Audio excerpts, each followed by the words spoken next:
Welcome to the Storyboards Creativecast. I'm Jen Clark-Hall, and in each episode I'll be chatting to inspirational people working in the creative industries who will share their career stories and advice. If you want to know more about creative careers, are thinking about starting up a creative business, or just want something interesting to listen to for half an hour, this is the podcast for you.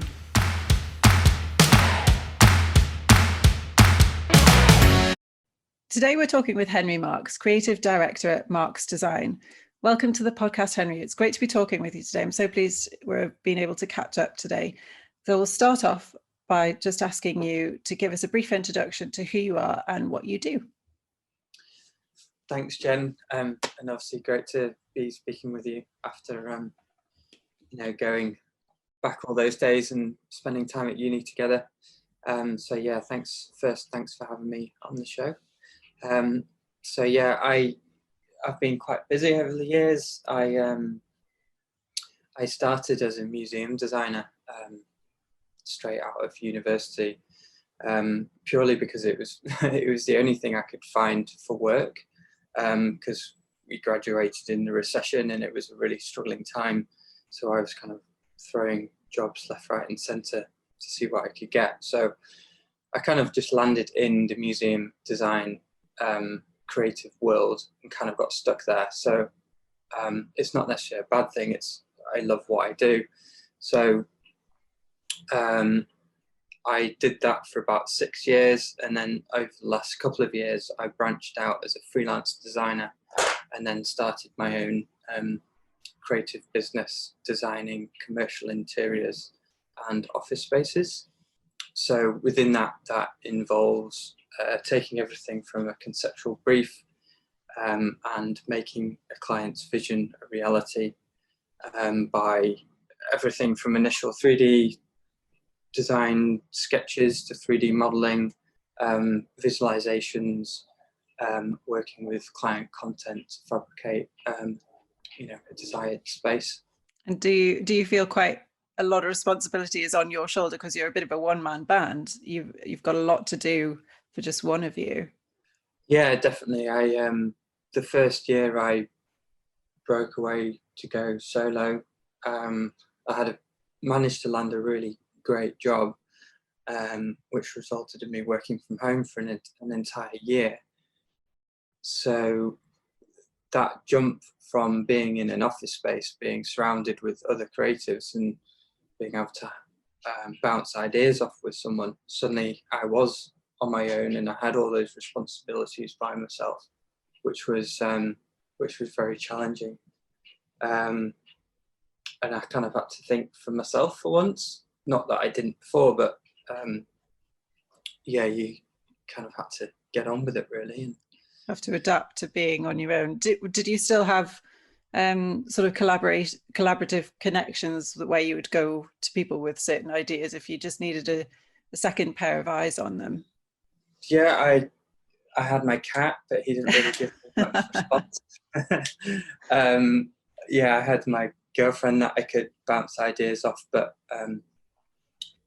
she's not necessarily in the creative industry, so the kind of feedback and responses aren't necessarily kind of what you hope, but they are also very valuable because they take a different kind of approach and outlook on what you're creating. Mm-hmm. I think what was really good for me is that I had a very strong relationship with my creative director for my first job, where I was there for 6+ years, and I used him as almost like a mentor.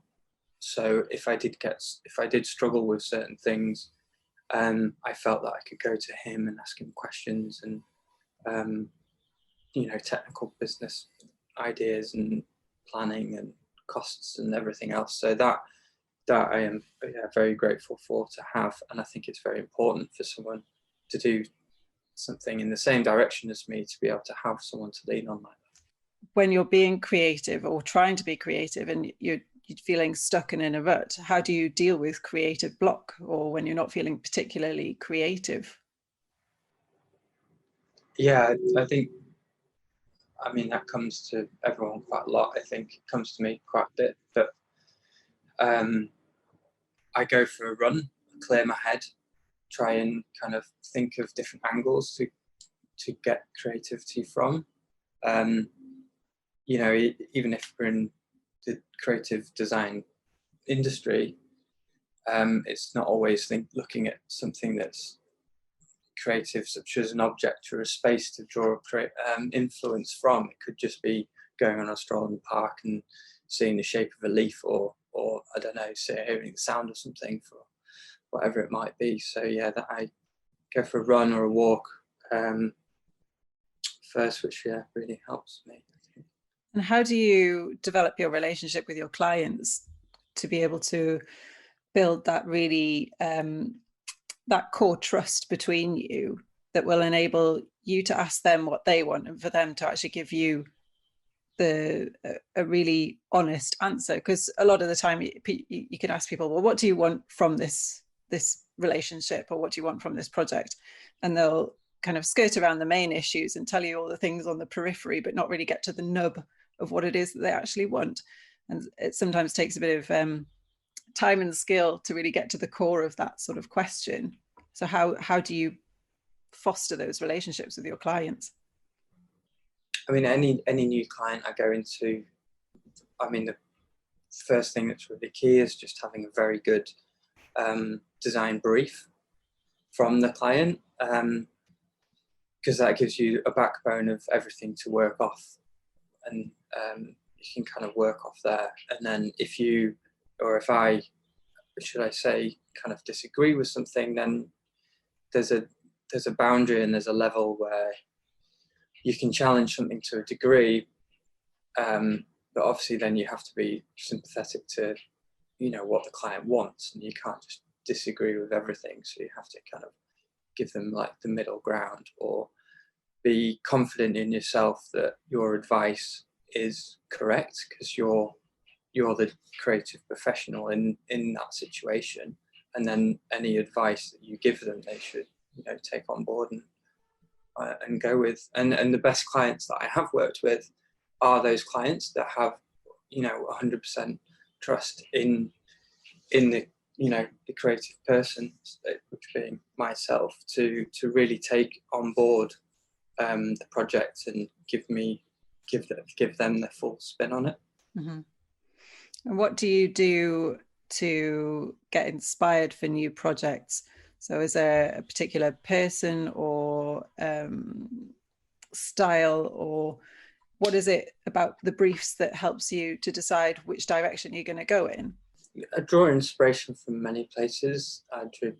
Architecture has always been a strong passion of mine, so draw inspiration from people like Thomas Heatherwick and Zaha Hadid. Heatherwick in particular, because his original background was product design and design for industry, so it doesn't necessarily look at something as a building, but as an item or as a singular product. And I've recently started going into more product design stuff, and I really kind of like that outlook on things. But just drawing inspiration from, you know, other creatives out there. I mean, social media is an amazing platform now, just to Google and Instagram and search for things of certain categories that you're kind of researching. You know, even Pinterest is I will forever praise Pinterest, because the stuff on there is amazing. So yeah, a bit of a wormhole. As soon as you start on Pinterest, you just, oh gosh, you can lose hours on there. Yeah, you can just get lost in there, this inception spiral of images. Yeah. And so you and I went to university together, and we studied interior design together. Before that, what was it that kind of sparked your creative interests and your passion in creativity in general? And I'm not really sure. I think it probably be my dad. My dad was a very creative person. He's amazing at sketching. And I always saw them like around the house, and I had them in my bedroom and stuff. And I think I was just naturally loved art and design and drawing things. And all through school, it was kind of like, I knew it was kind of the thing that I wanted to do. I didn't exactly know what it is exactly I wanted to do, such as museums, designs, or set up my own company, but I definitely wanted to do something within the art and design field. What made you decide on interior design then? I think that goes back to, again, the love for architecture, and I wanted to do something to do with spaces and buildings. I didn't actually do architecture because I didn't think that I was qualified enough, because I didn't actually get the GCSE maths grade that I needed to apply for architecture. But I also, no offence to anyone in the architectural field, but I think unless you are incredible at what you do in architecture, then there's a high chance that you could be just designing, quite boring office blocks for the rest of your life, rather than designing skyscrapers and working for, famous designers such as Thomas Heatherwick and Zaha Hadid. So I kind of wanted to be more creative, and I thought that going down the interior field of things was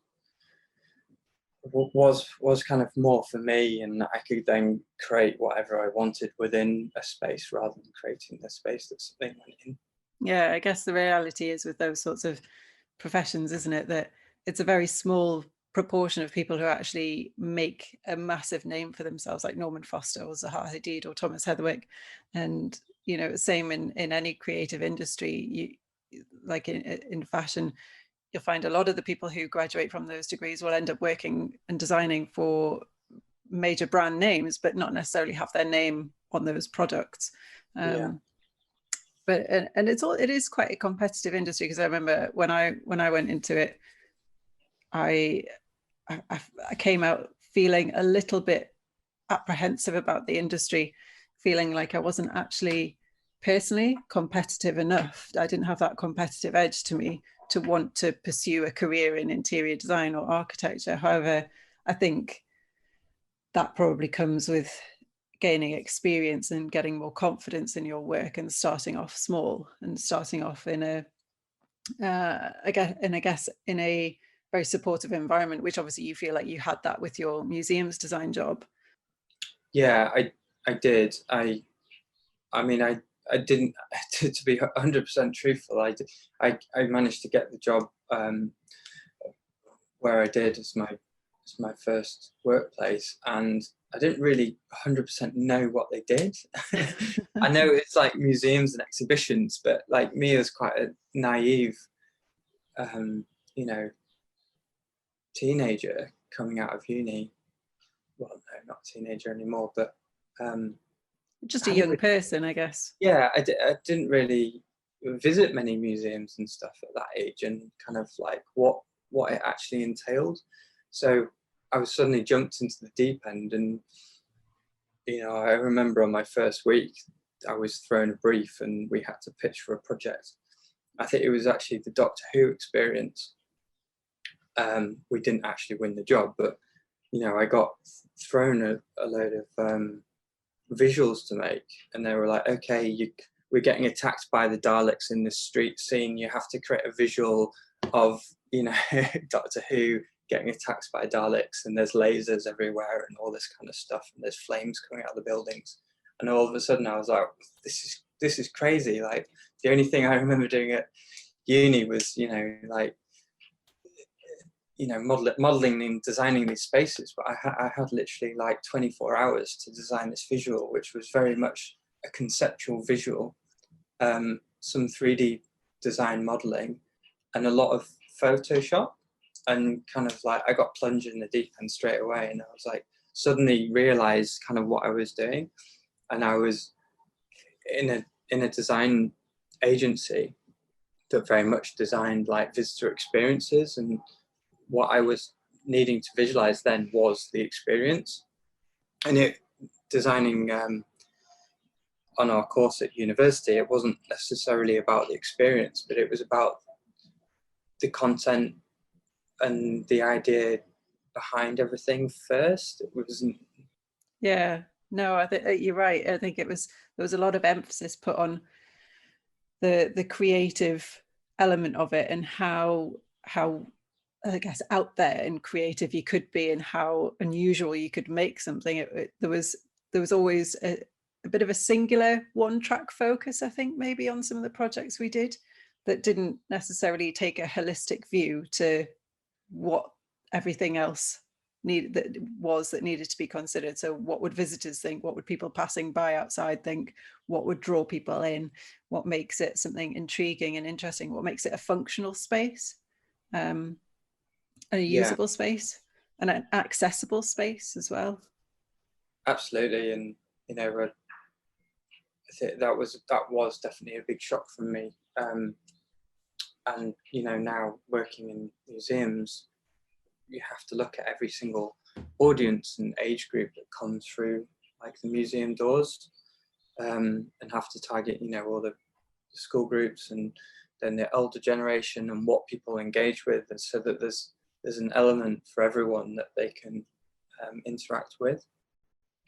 If you were to deliver a project to students, either GCSE, A level and university level, what some of the key things that you would include within that to make it a real live experience that would give them a better idea of actually what it's like to work in industry in a role like yours? Yeah, good question. Sorry, I didn't give you that one in advance, did I? That was just a one that's popped up at the top of my head. No, that's fine. I don't know. I think you have to look at the whole picture, and I mean the wider picture. As I was just saying, there's the whole visitor experience is something I think is very, very important these days. Not just making something look nice or like aesthetically pleasing, and especially the way that everything is turning more digital now. Everyone is on their phones, everyone's on their computers. The retail world is slowly kind of fading, and people need to kind of change and adapt to ways that they can engage with the new audience of today, and how to make things more exciting and interactive. So yeah, I mean that is a core thing definitely for advice for a student, is to think about the experience, not just designing something that's pretty. Thinking about what has happened over the last 16 months with the COVID pandemic, and how everyone has had to adapt their working practices, what's changed for you in that you've already been working from home, you have a home studio and you work a lot independently, but is there anything that's been different for you over the last 16 months? Yeah, definitely. Because I'm self-employed, and quite unfortunately I was working on some freelance work on some museums, but then when COVID hit, everything just shut down in the creative industry on my side of things, and I basically didn't have any work for a whole year. So I'd been working at home previously for about a year and a half. So luckily I kind of had my whole office set up already, which was very fortunate for me. So I just had to think of something just to keep myself going, and have something in the mornings to get up and do. So I actually started, I hadn't started it previously. About the last 3 years prior to COVID, I'd started this side project of mine to develop an outdoor game. So I spent last year predominantly just finalising that and trying to bring it to market, which was great, because I mean, not saying COVID is a good thing, but if it hadn't been for COVID, then I would never have had that opportunity to work on it. Do you want to tell us a bit more about the game, and what are you allowed to tell us? Do you want to tell us? I can tell you now. I've got design protection out there, and and stuff, and I've done all kinds of things. But it's an outdoor frisbee game.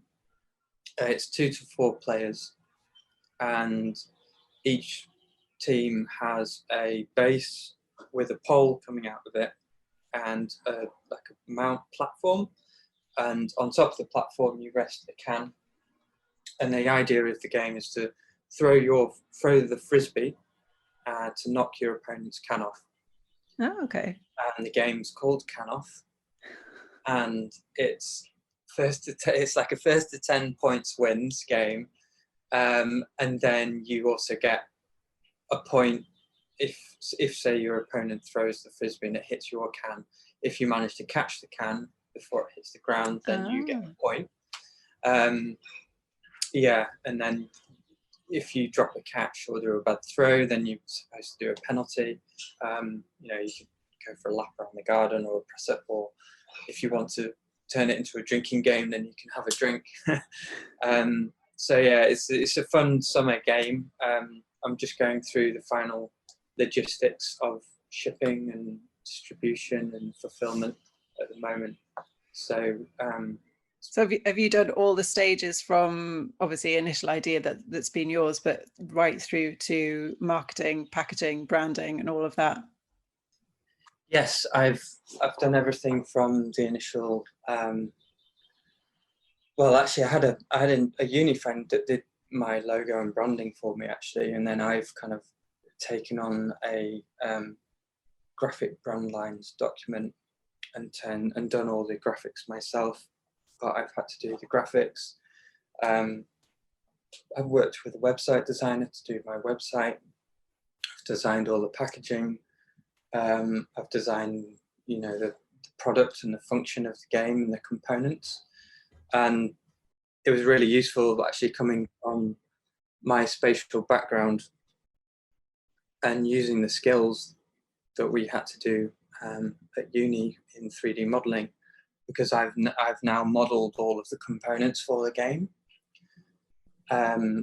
which then got sent to the factory, and I had to do all the tooling and everything else. So yeah, it's been probably the busiest year that I've had in the last couple of years just to do it. But yeah, nearly there. It sounds really exciting. How did you develop your relationships for fabrication for it? So you say did you create your own prototype at home, and then did you approach manufacturers? Yeah, initially I about 2 years ago, this was prior to lockdown, I was making prototypes in my basement using like rubber, silicon and molds. So I didn't have a 3D printer at the time because they were really expensive, but I was doing all the 3D modeling of the components, getting them sent away to 3D print, and then I would be making molds in my basement and making casts of all the parts, and going to like B&Q and finding like hose pipes and stuff just to kind of make a makeshift game.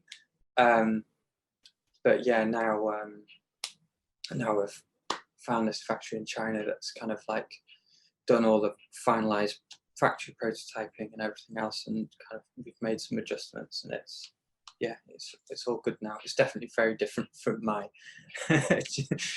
man-made version in my basement. And how have you found that communication process, being based in the UK and then manufacturing in China? How does that work?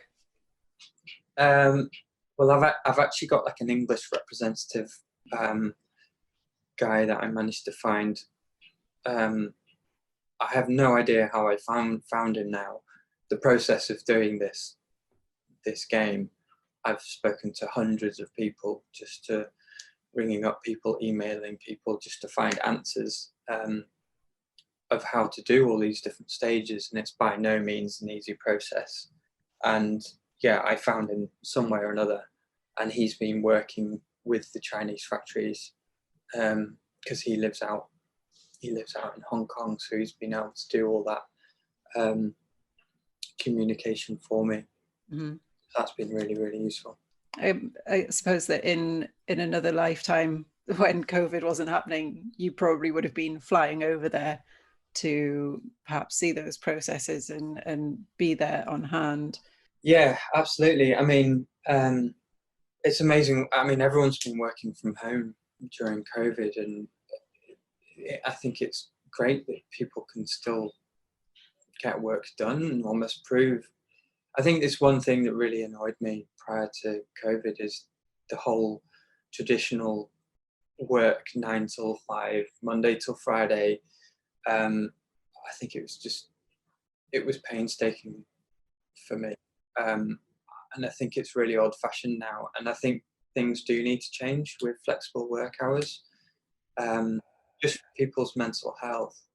And I think with just the way we live our lives today, especially with if you're a woman and you have a family, or even if you're a father and you have a family and you find yourself having to juggle childcare and young children around work, it's not achievable to think that you can maintain a 9 till 5 traditional desk job and also make sure your children get to the right place at the right time and you're fulfilling their needs as well as, like you say, your own mental health and well-being. That's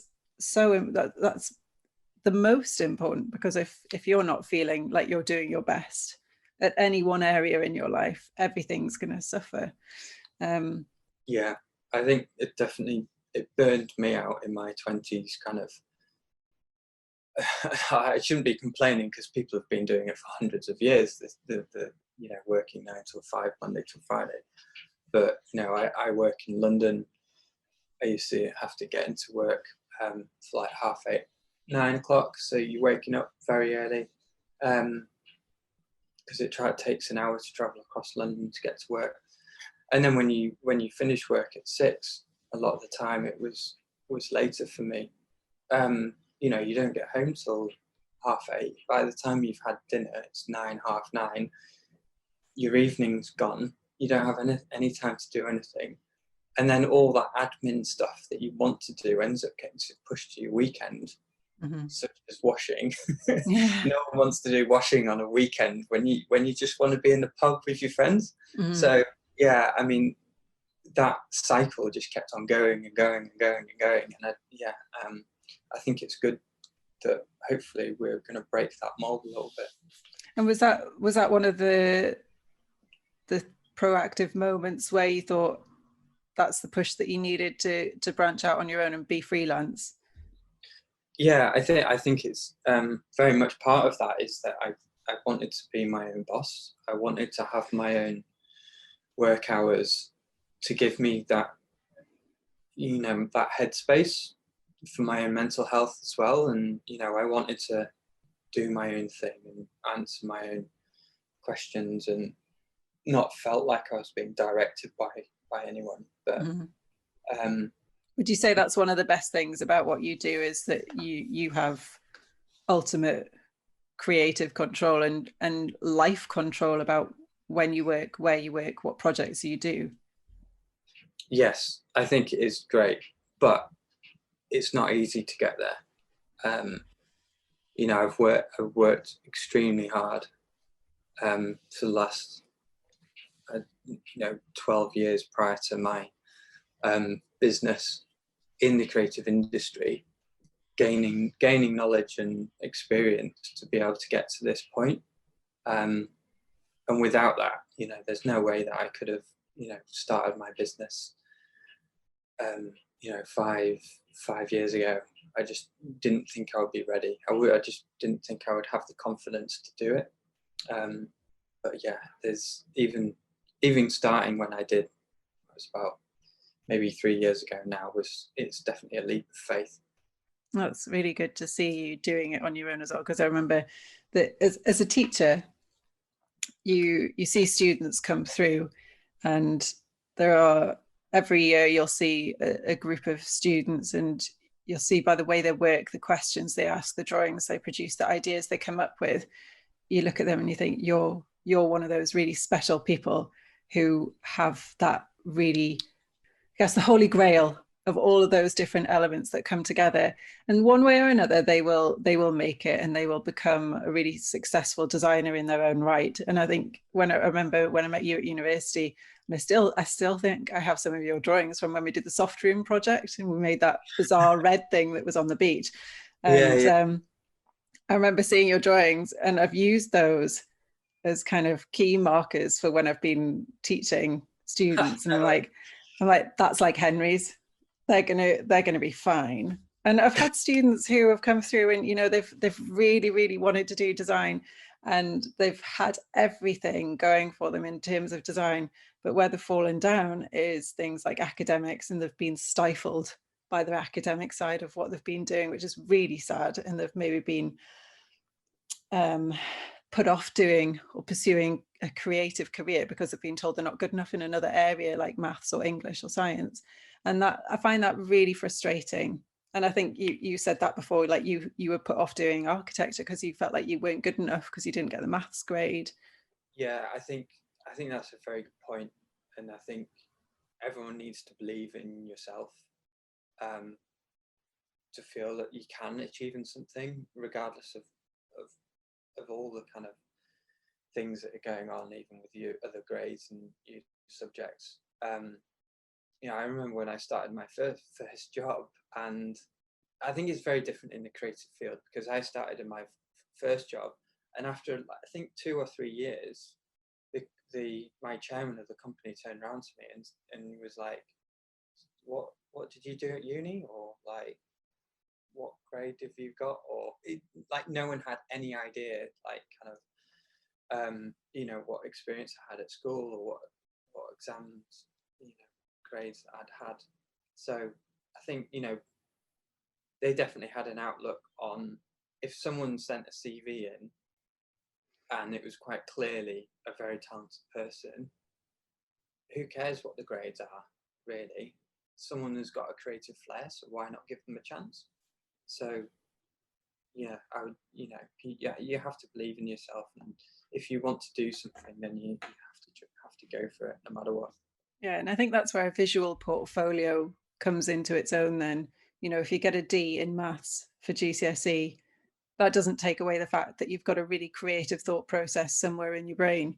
Then you can create these amazing things out of nothing. Yeah. That in itself is I would say a lot more valuable.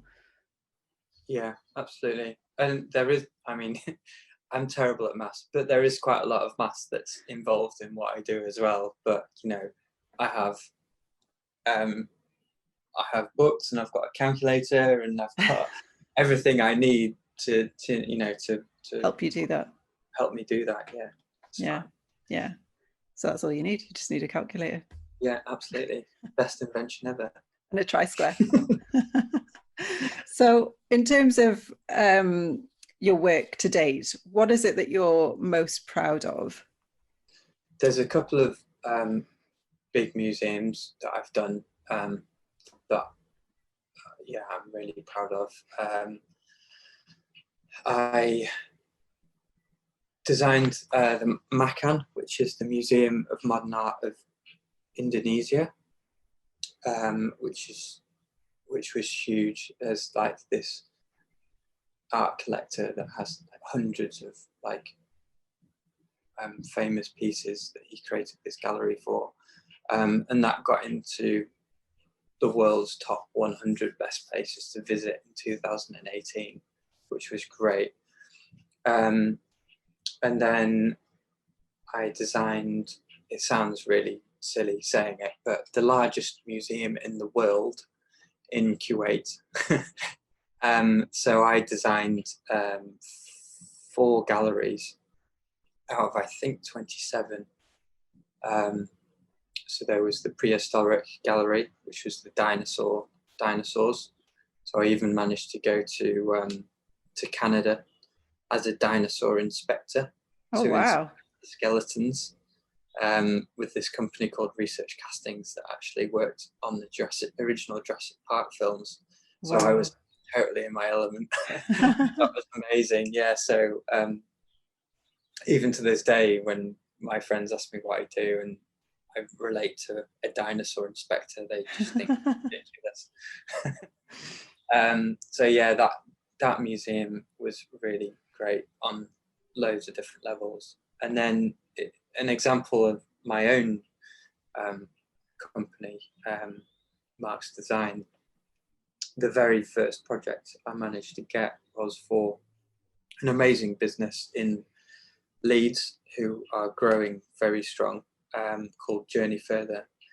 They had a 5,000 square foot office space in Leeds Dock, and I designed their whole new creative office space, and that managed to get not quite first, but I came runner-up on the Inspired Spaces North. That was 2018 also. That's awesome. So yeah, that was a very good benchmark to make on my first project. So yeah, amongst others, I can't really, because of non-disclosure agreements, I can't mention quite a few of the projects that I've worked on, but yeah, there are definitely a few which are quite up there. And as the non-disclosure agreements, why would you, just out of interest, why would you have to sign that for a project that you're working on? So in the museum design world, we work with some huge brands and some big clients, and going through the whole design process as a freelance designer, I have to sign an NDA, basically saying that I'm not allowed to talk about the project from start to finish. And then my design agency, who I was working with at the time, then they'll tell me when I am available to then publicize any work that I've done. So, I mean, it happens a lot, like 90% of the time, that I can't actually talk about or show anything that I've done. So is that because they don't want anything being released into the media before they've opened or something has happened? Yeah, pretty much. They want things to work behind the scenes in secret, and then, you know, they want this big reveal at the end. They don't.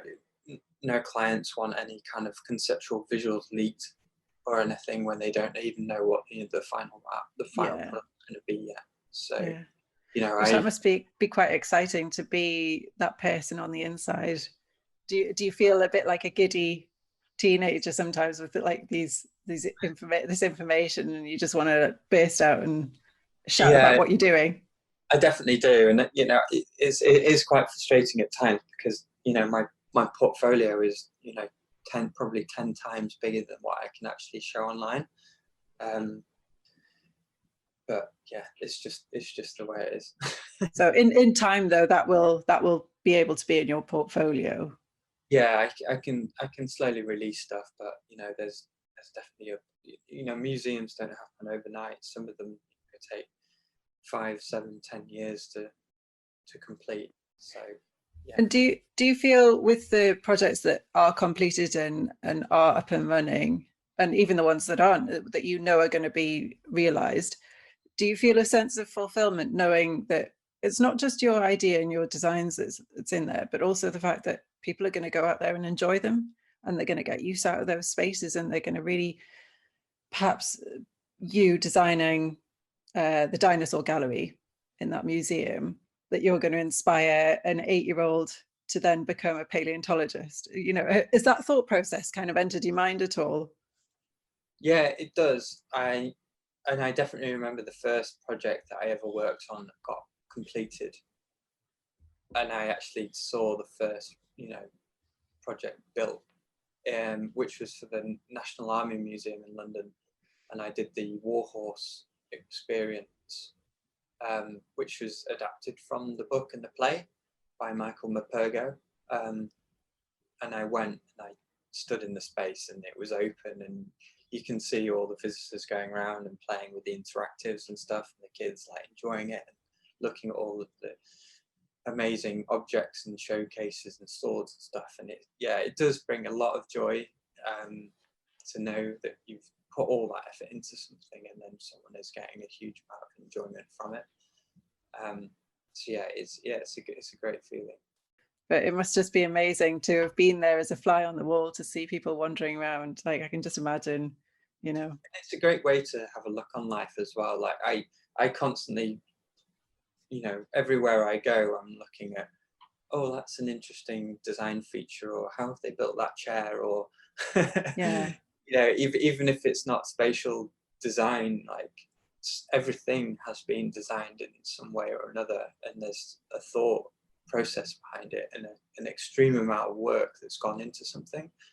And then you can look at anything and try and defragment it and think of every single process that's gone into developing and designing something. I do it quite a lot, and it's it's really interesting to do. I guess it can be a bit mind bending, a bit like Pinterest. You just go down a wormhole. Yeah. You go on forever. So looking into the future, and, you know, all things going positively with the pandemic, where would you see yourself, or where would you want to position yourself in sort of 5 to 10 years time? What do you think we'd be talking about if we did a follow-up in that time? Well, I still want to pursue a career in my own business, Mark's Design. Although because I work in offices and commercial interiors, you know, that I haven't unfortunately managed to have any work coming my way over the last year, but, you know, hopefully that will change. And then with my new launch of my game Canoff, I'm hoping that will be a great success. And there's a lot of work in the background that I'm doing and need to continue doing to, you know, market that and make everyone aware of that. And if it is a success, then I've got some ideas in the future to develop, you know, add-on attachments and parts to develop more games that could be part of a series of products. And yeah, then hopefully sat on a boat drinking a gin and tonic somewhere. Monaco Harbour, Yeah. Monte Carlo. Yeah. I mean, do you see yourself, you say you do museums and office spaces, do you see yourself branching out and doing perhaps more outdoor spaces that are being used and do need to be around? Because you were saying visitors' experiences, and it was recently, it was I think it was even Country File I was watching, and it was saying that in town centres these days, you mentioned it, that shopping is becoming more and more online, and people are moving away from town centres and shopping centres and are going and not spending as much time in around shops. And it's now a case of how do towns and villages and cities bring those people in and keep them there. And it's more about the visitor experience. What can we do in towns and cities that still encourage people in? It's a really tricky one, and it's something that we have to overcome. I mean, because personally, I am one of those people that don't want to go into the city and queue up at Primark before the reopening of COVID. It's the last thing I would want to do. But you know, if I look at it from a museum's perspective, that, you know, there are already a lot of changes that they're doing to adapt to, you know, COVID and social distance environment, and they're looking at, you know, virtual reality walkthrough experiences through their museums and things, just to give people, you know, that option to view things from home. Mm-hmm. It's not necessarily the answer, and I think, you know, obviously the public do need to still keep going to things and seeing things. But yeah, I think the retail world especially will be an interesting way how they will engage with customers. And I've seen a couple of things that Nike have been doing recently with projection mapping and things onto trainers and changing the designs of things, and visitors can, you know, interact with them and stuff. So yeah, it's exciting. It's almost like going into a shop more of an experience than a necessity. So you don't go to a shop to buy something anymore. You go to a shop to have an experience and to have that interactive element to something in order to keep you going back. Yeah, and it's got to keep changing. So, I mean, thinking from my point of view, if I went into a shop and there was some kind of experience there, if I left and went back 6 months later, I would expect something to be different. But there's a huge cost involved to these big global brands to inject that kind of interaction. It would be interesting to do this again in sort of 5-10 years time to see what's different about what you're doing, and see what different types of projects are coming your way, and what it is you've been asked to do that is different from what you're doing now. I've got some ideas for Canoff too. Oh yeah. Oh, we'll definitely do a follow-up interview on that. So tell us again, when's the release of Canoff then?